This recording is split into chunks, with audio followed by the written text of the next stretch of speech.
Hey, it's Sean, your Waste Knowledge bartender, and this week I want to talk about pour spouts and free pouring. So I got a question from a user from my last video that I did. Is it true that you can do timed counting to get a certain amount of alcohol? For an example, 1 second for a ½ ounce, 2 seconds for 2 ounces. Not saying that's right, just an example.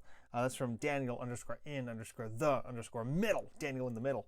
Yes, that is absolutely what we do, and that is totally possible.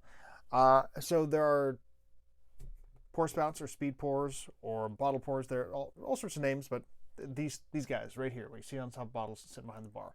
This is a plastic one-piece free pour. This is a two-piece metal free pour. They make other ones with mesh on them to keep bugs out. They make ones with little balls in there. They have basically like a counting cutoff valve, so it makes you pour a certain amount of alcohol, although they're not always accurate, and they can be painfully frustrating if you're not sure which one you're using.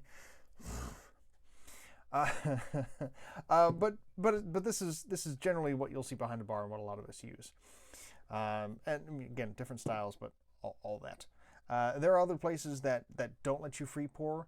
There might even be certain jurisdictions where that's not allowed. That just happens. That's just part of life. But for the places that you are allowed to do it, counting is essential. You have to be able to time it in your head, and everyone has, I think, kind of their own system.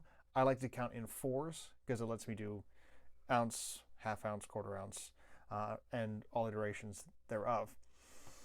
And yeah, so hopefully we're going to get that right. Oh, that's right. Speed pours, by the way, were invented or copyrighted by John Daly in 1963. So fairly recent in the realm of cocktails and history, but still kind of cool. All right, so we're going to do 1 ounce. So for me, that's a 4 count. So you go 1, 2, 3, 4. And let's see, there's ounces right there. That should be 1 ounce.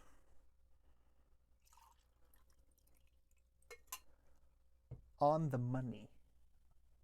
On the friggin' money. I know there's some glare there, but that is right on the 1 ounce line. And I mean, that's years of practice.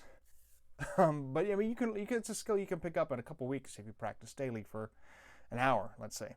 But that's how you do it. Now, I will say, also depending on how full the bottle is, that can be a slightly faster or slightly slower count. So on a really, really full bottle, you might have to count a little bit faster because there's a little bit more pressure coming out of there. Same if it's super empty. Your count's going to have to be just a little bit slower if you really, really want to be accurate.